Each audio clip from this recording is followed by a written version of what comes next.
at the initial stages, we actually did have the locomotive catch fire. So the Tilly fire crew and Brooks Fire responded up to that end and put that fire out.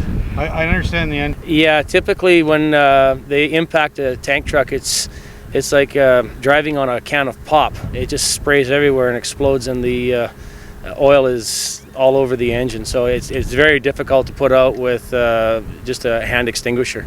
You saw the engineers getting out? Yeah, and they brought out their fire extinguisher trying to put out the flames, but the first engine was just doused in oil and it was burning, so it was kind of a useless attempt, but yeah.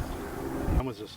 It was probably about 10 to 10, and we're just driving down the highway, and a huge fireball, just, you can see it by the tower there, it was like about double the size, and yeah, it was enormous, and then a big cloud of smoke, and we just cut straight across and went straight to the engine. Saw the engineers running around, and just ran over the fence to see what we could do.